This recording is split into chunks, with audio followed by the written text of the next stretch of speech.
everyone. This is Trish Kendall, your host for the Choose and Become interview series. I made 5 critical choices on my 25-year journey to enduring success. I picked up the phone, which was a first choice. I committed to a two-way agreement. I built trust in myself and then inspired the trust of others. I created community and belonging, and I embrace my boundless capacity to love. In this interview series, my guests, people who I admire, share a little bit of their insight, a little bit of their wisdom as it relates to these 5 choices in their lives. And today I'm so excited to have Mary Dillon. Look at me, I'm all ready. So Mary is my friend, my mentor, and my cousin. First cousin. First cousin. And I want to say, Mary, I think this is the first time that I'm actually saying that. I know. Isn't that funny? Yeah, it's like the best kept secret. It's the best kept secret. Our mothers were mothers. Our mothers were sisters, and mothers. Yes. And so my mom is the youngest of 7, and my Aunt Eileen is Mary's mom, who did pass away a couple of years ago. So Mary, thank you so much for jumping on this as soon as I asked you to. Of course, I'm thrilled to do it, Trish. I mean, it is kind of crazy for anybody watching this. Yes, we are first cousins who didn't know each other until about how many years ago did we decide? Well, I was trying to figure this out. A little more than 20 years. I would say 25 years. Okay, but we were adults, full-grown adults, and we had not met because Trish grew up in a different part of the country than my family, and none of us were really all that mobile, frankly. Trish moved to Chicago, and my mother asked her to come and join us for a family Christmas gathering, and the rest is history. Trish and I realized that we are so similar in so many ways, but we would have been strangers had my mom not brought us together. So it's really I know. And then Mary, so I'm going to make sure I pick back up where you just left later, because I love our little airplane story. Yeah. So, okay, for now, tell my audience a little bit about you. Okay, well, I'm Trish's cousin. Yes, that's the most important. Let's see. So I live in Evanston, Illinois. I grew up in the Chicago area. My husband Terry and I have 4 adult kids, which they live all across the country, which is pretty awesome. I'm right now the executive chair of Ulta Beauty. I was the CEO for 8 years and then transitioned to executive chair about a year ago. I'm also on the board of Starbucks and KKR and Daily Harvest. So I'm doing a lot of different things. But I've had a long career in business, from food industry to restaurant to telecom, and then ultimately into beauty. So I'm proud of that journey, and love to help teach others along the way. So yes, I love that. And we were having a little bit of a sidebar conversation before we hit go. You also love musicals, and you take my mom. Oh yes, I thankfully have found my Aunt Dolores, thank God, is really like a second mother to me, in that we love something in particular together, which is musicals. A little song and dance, a little opera once in a while, whatever it takes. I'm threatening to take her to Italy to the opera. I better deliver the goods on that. Yeah, because I think that she's going to take you up on that. I know she is. So one of the things, Mary, we've had this conversation in so many different ways at so many different times. So this is just more of a structured way. And one of the things we have talked about is everybody has their own definition of success. And what I'm curious about is, how do you define enduring success? What does enduring success mean to you? Yeah, when I think about the phrase enduring success, I guess maybe a way I would think about it is sustainable. What is sustainable in your life in terms of how you're defining success? And I just spoke to a group of business school students a couple of days ago about when you have to have courage in business and make decisions that are tough and unpopular. And we talked a lot about that. And one of the things I realized in talking about that is that, to me, to be successful for me, I feel like I've had to balance, like, what I want to do in business with how I want to be as a human outside of business, right? Bring those together and be successful as a business person that is an authentically themselves.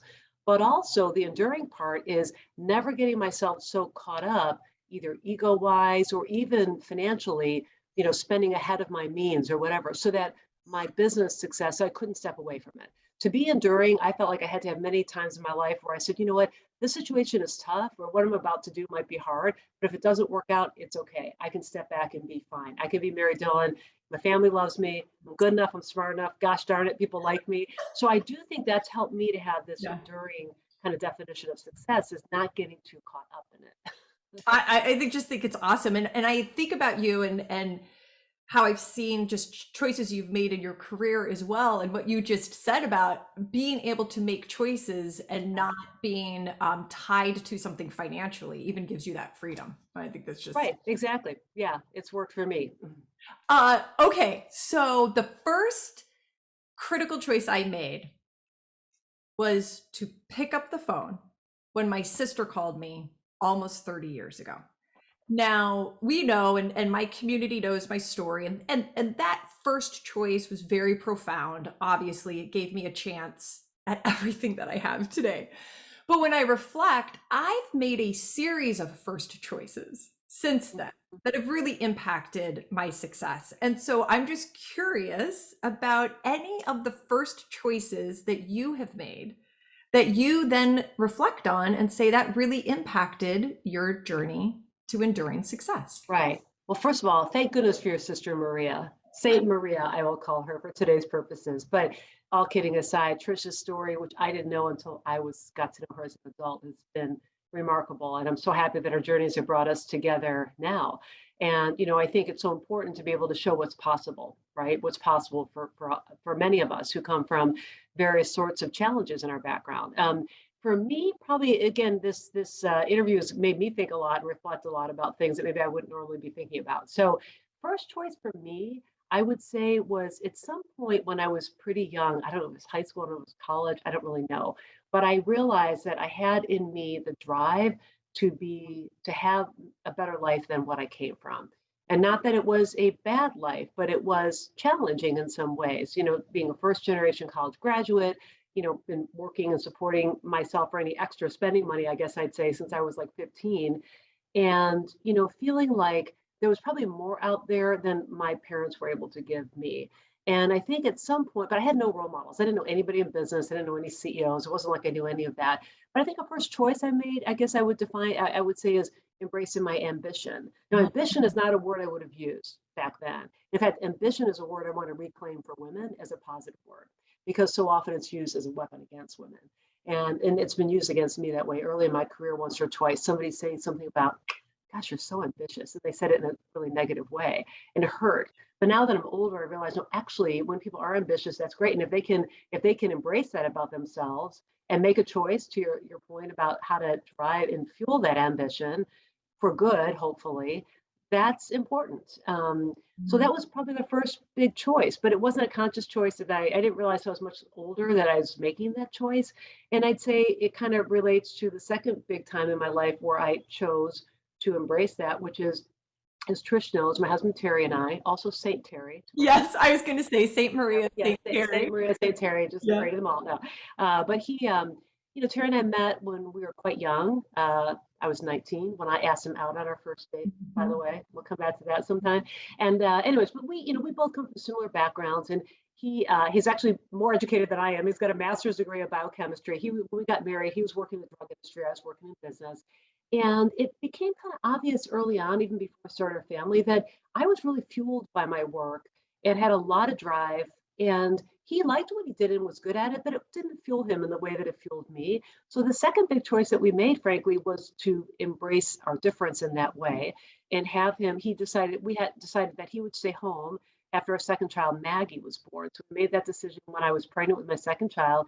And we thought we would try it for a year. Well, as you know, it went pretty well for us. We had two more kids after that, Moore and Fiona, and Terry stayed home from that point forward. So we made a choice to embrace my career and to embrace what he wanted to do as well, which is frankly to retire and be a fantastic father to our kids. I mean, my daughters have, and my son all have so many things in their lives that are so special and unique because of that arrangement.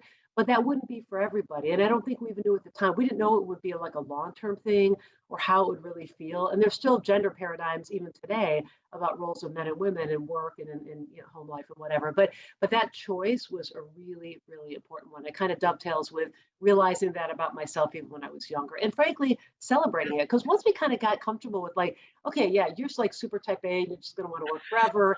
And I actually really Yes, like being home with the kids. Like once we embrace that, it just everything worked great. completely. And you have Yeah, this incredible family, incredible. I'm I proud of them. I love just being in the same room, whether it's you and Maura or Maggie or Fiona or Jack or Terry, or especially when, Aunt Dolores is there, the energy of that and what you've created is palpable. It's nice of you to say that. I'm proud. The second choice I made was to commit to a two-way agreement. And now for me, when I think about a two-way agreement, and this was a two-way agreement between me and my sister way back when I think about a two-way agreement, I think about the construct of two people or two entities coming together to give and to receive with a like-minded objective of bringing each other up. Like we're in this together. There's boundaries and we're in this together. When I did commit to that agreement for the first time, for me, that commitment fueled my transformation from I have to do these things to I want to do these things. And that really directed a lot of my choices then moving forward. So when I think about two-way agreements, we enter into them all the time. Mhm. What's a two-way agreement that just one of the two-way agreements that you've entered into? And just tell me about Well, one, I probably got into a little bit already, but I'd say there's really two answers to that. One is what I just described with Terry and I. I mean, that was kind of an unscripted two-way agreement that we had to figure out over time how that was going to work.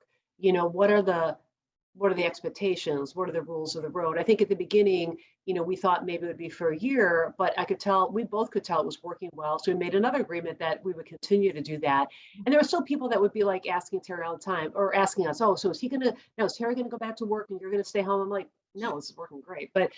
We had to figure out the roles of how to think about, parenting and especially as you go through the many ages of kids, right? So there was a lot of continual two-way agreement, I think, in our marriage, especially with our unique situation with Terry staying home, me with the kids. The other two-way agreement, okay, this might not be a fair answer, but I'm going to Yeah, say it anyway, give it to is me. with myself, is Oh, the two selves of myself, because there is when you get caught up in a career that again the flip side of ambition and drive could be that becomes your sole focus, and I'm competitive, so it can be pretty easy to get into a world where you're focused only on how fast can I progress or how far can I make it or do I look, am I the person that looks like they're going to be whatever.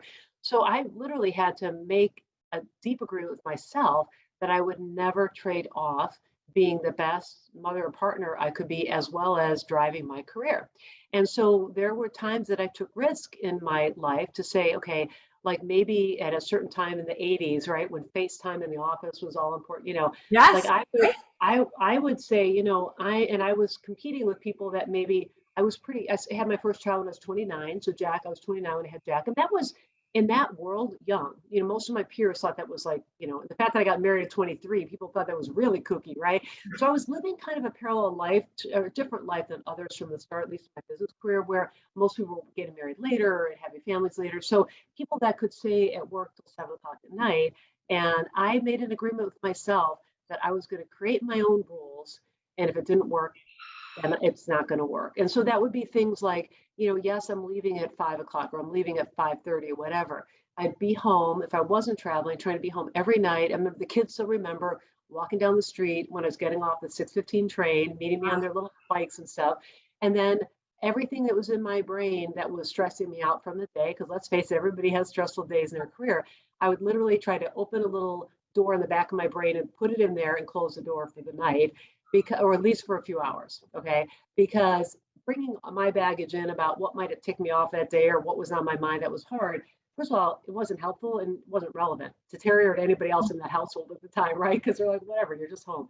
So I made an agreement with myself to just have the backbone to do what I thought I needed to do to be good at both, or as good at both as I could be. Now, I often then would, we'd go through the dinner routine and the bath time routine. Yes. Everybody's in bed. And then quite often I would then fire up the laptop and be working, from 9 to 11 or something. It came in handy that I needed like 6 hours of sleep a night for a lot of my life. So that came in handy. Wouldn't recommend it for everybody. I also made an agreement. I tried really hard not to send emails to people that time of night. But I figured out a long time ago how to save them as drafts and send them or schedule them to go the next day.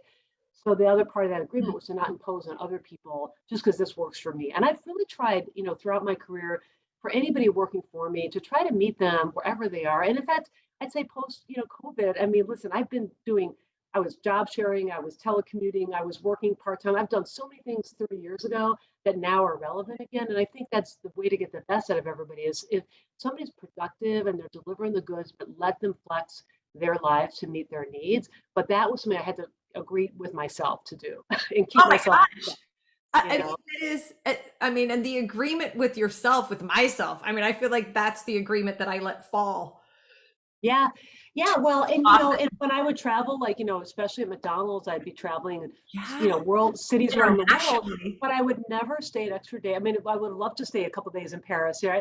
I'd like to run. So best way for me to see a city when I was traveling is get up in the morning and run and see like wonderful cities, Mhm. but just get home. And Trish, you'll appreciate this because so often people ask women executives questions that they don't ask men ever, hardly Yep. ever, about like what's like being a working mom. And did you feel guilty and questions that are put on women. But at one point I asked one of my daughters, Maggie, when she was in her early 20s and very wise, and I just, hey, let me ask you a few questions about what it was like for you.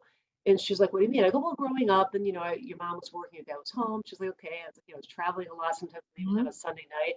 She's like, wait, stop, hold the presses. Why are you asking me these things? Because it seems like you're here all the time. Like, why is this question in your head? I was like, well, that's a gift. And I look back and that was a two-way agreement I made to myself. I didn't know that it would possibly end up with my kids feeling like this is normal, what, nothing to look at here. This is great. But I'm glad I did. I'm glad I made that agreement because it was me Yeah. having to work a lot to make that work. Yeah.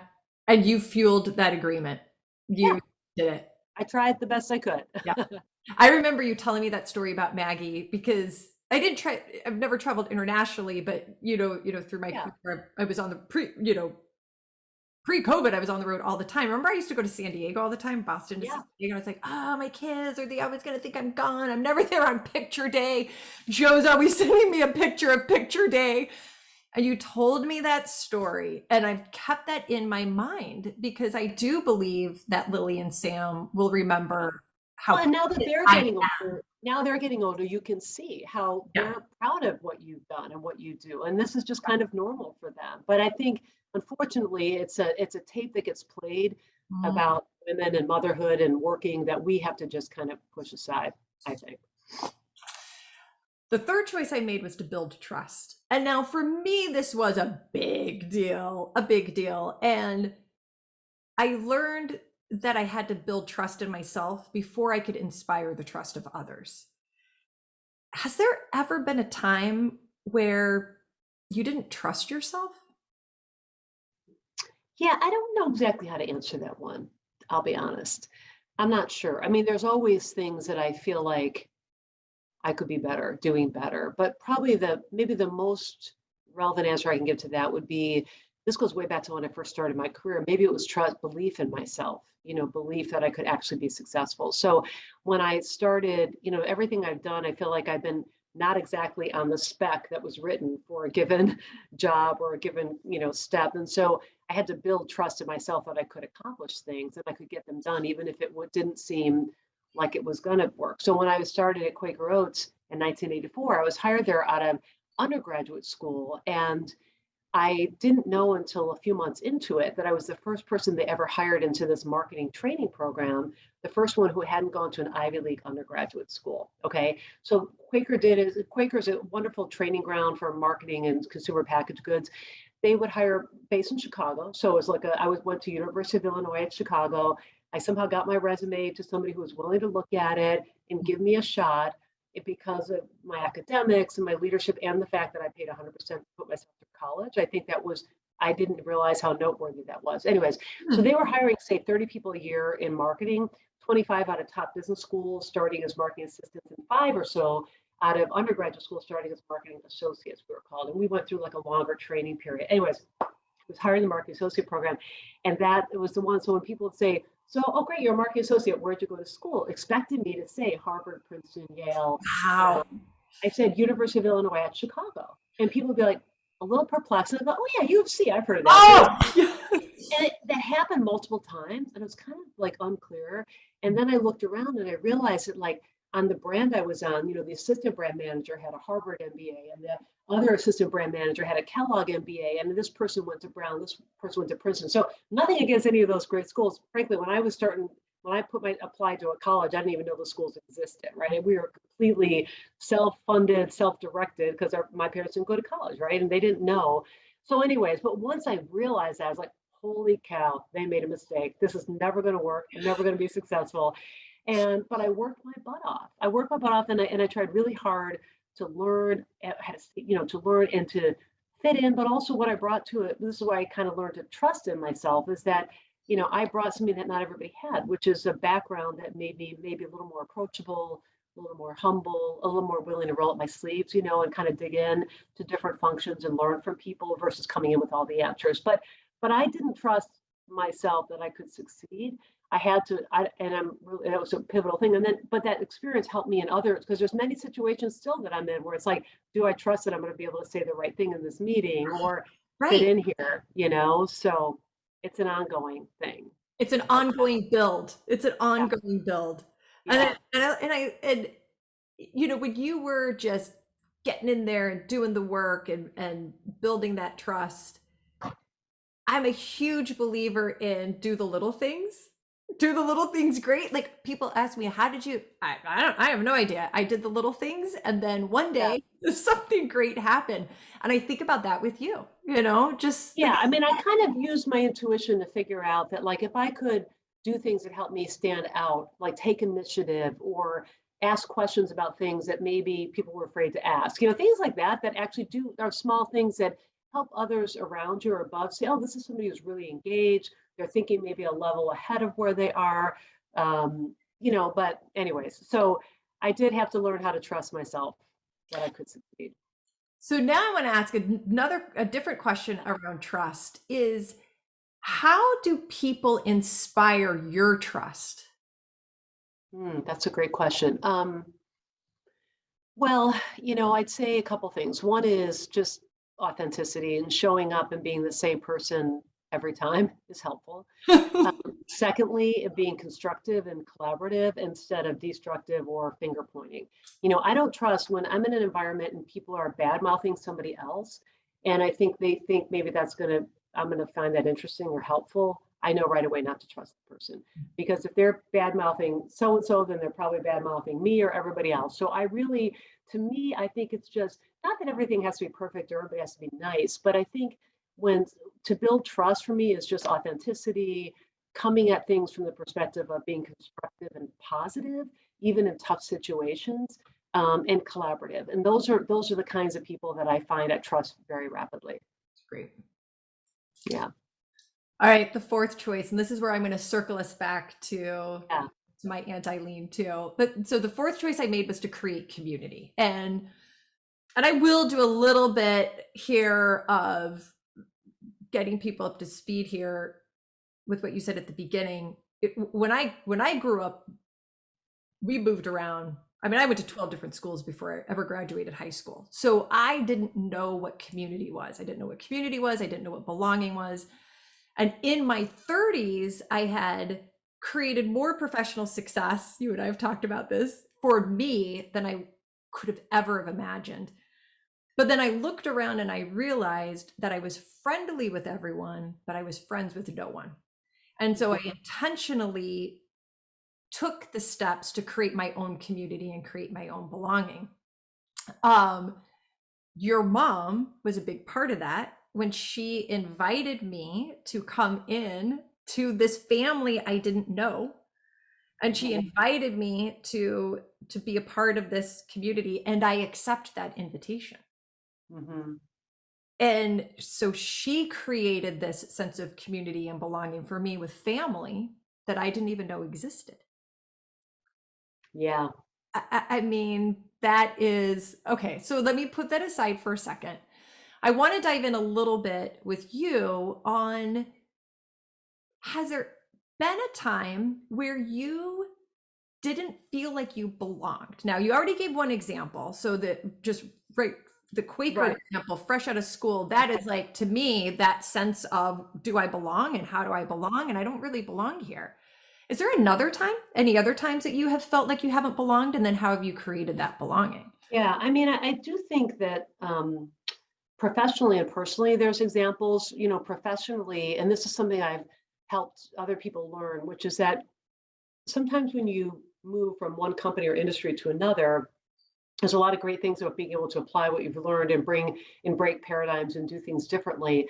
But you don't always know what you're stepping into. And coming in from the outside, coming into a company from another company, especially at a fairly senior level, especially as a woman, you can all of a sudden realize that people are like asking questions like, why are you here, and putting up barriers to your success.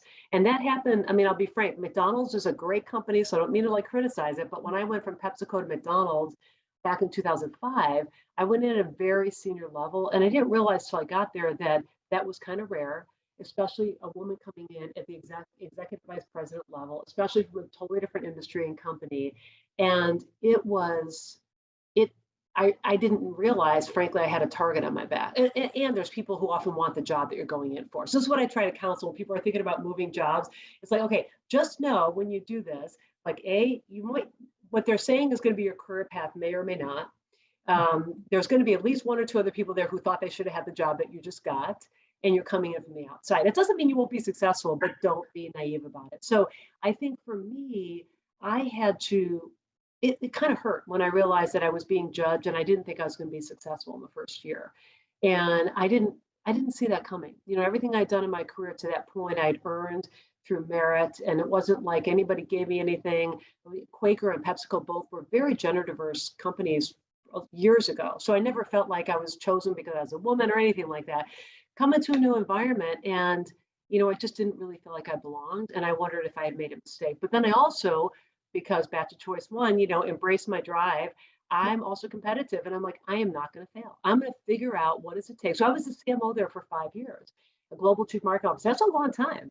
And I was really proud about one big accomplishment in particular, which is from day one. I knew that if we had an opportunity, and frankly, I think a mandate to improve the healthfulness of the products that were sold to kids, particularly the Happy Meal. So how we marketed and the nutrition, right?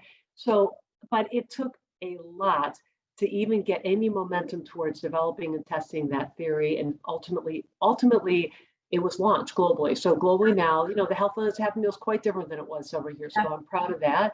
But I had to go back and learn a whole different way to belong, a whole different way to sell a story, to bring people along and to earn trust. So it was kind of a painful lesson. It was really worth it though, because now I feel like it gives me different ways to think about environments, or like I said, help people as they're thinking about risks they might take in their career. You have to have a pretty tough inner self if you end up in a place where you're going to feel like you don't belong for a while. The second place is that we kind of talked a little bit about this, but the working mom thing. I mean, so many young parents I know, and it's not just men and women, but there's still gender paradigms, and it's like many of the communities we live in, we may be in the minority by being this, a professional mom. Not always, depends on where you live, right? But I did feel sometimes like, at the kids' school, like I was an outlier. And, I just didn't feel I wasn't part of like the social community. And neither was Terry, because he didn't want to Because he's like, I don't. it just wasn't his thing. He was happy doing his own thing. So I felt at times like we didn't really belong at times in the community as much as I would have wished, because I felt like people looked at me like, oh, there's the working mom. And I don't know, sometimes I almost felt like what I learned is that sometimes moms who stay home are feeling like moms who work are judging them. And when I realized that, I was like, wow, that's interesting, because my husband stays home full time. full stop. I love that. I embrace that. Like, I mean, if you have the ability and the desire to have a parent at home, it's like any model that works for a family is my kind of model, right? So both working, one person working, one not. I mean, the hardest thing is to be a single parent, right? So I looked at it like any model works, but I kind of realized that there's some paradigms. So what I did is I found the other moms who got me, and there were definitely, a few that really would, they loved what I did, and they would say, "Hey, okay, so it's parent teacher conference day." I bump into a friend, still a friend today in the hallway. She's like, "I know you don't know where the room is. I'm just going to throw a piece of paper for you." I'm like, "Yeah, thank you. I don't." So I love so I that. kind of figured out how to belong, and it seems kind of silly that as an adult woman you could feel that little bit like, are we in high school where like who's in the club and who's not? But I have learned, it's a two-way street. I think is if you're not around the school as much, part of it's on you to figure out how much you want to be included and how do you find ways to, show up. But also find the people that accept you for who you are. Yeah. It's not that hard. Yeah. Right. And it is. And I feel the same way that it's to belong. It requires action on your part and action on their part. It's a, Right. and one of the things that I learned through my experiences, in order for me to create community and belonging, maybe if I shorthand it, is you get it by giving. You get by giving. And I find that in you. You are a giver. You give your time, you give your wisdom, you give your, yourself. Is there I don't know, is there a story or a time that you could think of that you're like, yeah, I gave and here's what I got back? Well, maybe at kind of the most macro level, we'll go back to family, Yeah. since that's what you and I have in common. Yeah.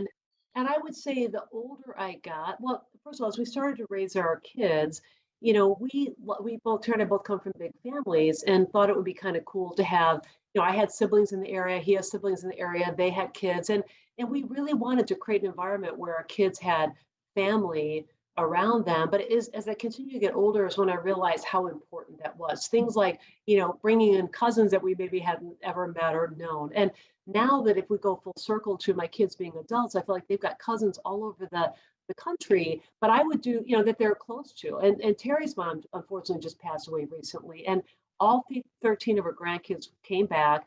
Each one of them felt a very close relationship to her, but even like to each other, whether it's cousins on Terry's side of the family or my side of the family. And that was because we worked hard to create that. I would do what I call the quarterly birthday parties because there was too many kids to have individual parties. So every few months, just see as many families that could come over. We'll just do something outside in the backyard. It sounds simple, but that is creating it. It's work. I mean, if you don't work at it, Yes. it's not going to happen, And I got to give one more little story and then I'll move us on because I know I always look at time of when you gave and I'll say what I got and I'll bring up the airplane story. So we had met maybe a couple of months before, 6 months before, I don't know, because of Anti-Lean. I'm on a plane flying somewhere. You're on the same plane flying somewhere. You're sitting in another seat, and we look. Wait, was I in coach and you were first class? Is that what No. I remember you walking past me though. I do. I was probably like in bulkhead because I always like try to maneuver bulkhead. And we went. Yeah. And then you exchanged seats with somebody, and we sat down, and for 3 hours, and that is when you became my friend. Yeah. And the crazy thing about that, we would have been strangers on that plane had we not been my moms. That's the craziest thing of all. Yeah.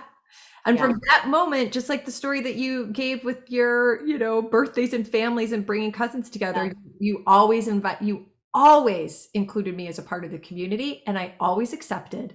And you always make an effort. I mean, you really do make the effort to be part of the broader family community, which takes. I want it. I want, like, now I know that I know what it feels to not belong, and now I know what it feels to belong. It's so cool. And so, and again, I would just say, and then my daughters look up to you as a role model in business. I mean, that's the kind of thing. We've got like 3 generations, like you're a lot younger than me, they're in their 20s, mid to late 20s, and they can connect with you as they have. It's just really cool. Really cool. So those were the four choices that I made that led me to my fifth choice. Now, for me, these choices were linear, they were sequential, but that's just because that was my journey. I couldn't get to my fifth choice, which was to embrace what I believe is a boundless capacity to love. I believe we all have an innate boundless capacity to give love and to receive love. And I wasn't prepared to make that choice until I went through my own journey. Mhm. When I think about choosing to love, the distinction that I want to make is love as an emotion and love as an act, as an action. So I just want to get into this a little bit Yeah. Okay. and maybe start with, is there a time that you'd like to share where you chose to give all of your love? Because that is the distinction also that I want to make, is the choice to give it all or to receive all the love back. Trish. I know, I'm like, This is a tough territory for me. Okay, could I just be really frank? yes. Which is that the word love is a charged word. I won't go too deep into this because then it truly will be a therapy session. But I didn't even get comfortable using that word until I frankly got into Terry's family. Terry is somebody who his family, like you go out the door to the grocery store, it's like, oh bye, I love you. Like that's and I honestly in our culture of my family, that is just not what we did. Yeah. And I there's probably a lot of reasons why. And so when I think about it like in a business context too, it's just like it makes me uncomfortable to use that word. So I'm embarrassed to say that because it's just funny because like anybody who knows me has watched this be like, yeah, she doesn't talk about love. You're like, You're like, and I also, and I'll be honest with you, I'm also like not a great physical like hugger. Like I'm my own family, that's different. But like in the business world, it's funny, but people know I'm just a little awkward about that. And so I'm sensitive to these things because it's like, it's funny that I'm uncomfortable with the words and the actions. And yet, when I think about certainly in the broader family, I mean, there's nothing more important to me than my siblings, their kids, my kids, all the extended family on both sides. I mean, that's where I've had my entire social life as an adult has really been more with family and giving them as much as I can, in any way that I can. In the business world, what I would say is that probably the way that it plays out is maybe through more the lens of just deep respect for everybody and treating people with honest respect. And you could then maybe make a map of that towards love, which I wouldn't necessarily do. But I think what I learned in my life is that, I've had every job from waitressing, bank teller, Osco drug clerk, cleaning apartments, and I've done it all. And so I always felt like, if you could tap into the energy and the wisdom of folks who have those jobs, especially in certain industries, you could be a hell of a lot smarter and have more engagement than if you didn't. And so one of the things I'd say for sure at Ulta Beauty that I think is characteristic is that I made sure that everybody who worked for me at the senior level shared the value of we need to listen to and trust and respect the front line. They're the folks that know the most about what's happening day in and day out. They're the ones that are interacting with our customers. And if we simply listen instead of shut down, if we simply, trust and admire and respect instead of treat like, just employees, then what's possible, right? And I think for us, that really became the fuel for us getting better at everything we did every day, including engagement. So the engagement scores that we have at Ulta are among the very top of retail companies. So one could say that's a love. I don't know if I'd use that word in the I business do. context. Right. You could, but I would say it's about just respecting people as humans and treating them with respect and authenticity. You know. Yeah. And I appreciate your perspective so much on it too, because my guess is you're not alone either in especially at Yeah. the executive level that you are Yeah. at. And you brought words to, sometimes people will say, well, Trish, you talk about love, because I do. How does that manifest? How do you see that showing up? How does that manifest? And the words that you just offered up, respect, trust, even you said collaboration, even when you Mhm. were talking about how people inspire your trust. Yeah. I think about those things all in the spirit of how we show up as a Mhm. human with another human, with the intent of elevating that other person up, Mhm. and with the intent of giving, and I'll use the word, giving love, and it manifests all around us in a whole bunch of different. Right. Well, in the lifting people up is a really interesting way to put it too, Trish, is that there's small ways every day that you can do that. And the more power, you have a lot of power to help people feel lifted up or pushed down all Yeah. the time. And so, whether it's, if say we're doing like a Q&A session with our general managers from the store, when I first started, we had a session and people started asking questions, and most of the executives at that time were more in that classic mode of I'm at the top of the organization. My job is to tell people I have all the answers, So if somebody asks a question, here's the answer, or no, that won't work, or here's why it doesn't work.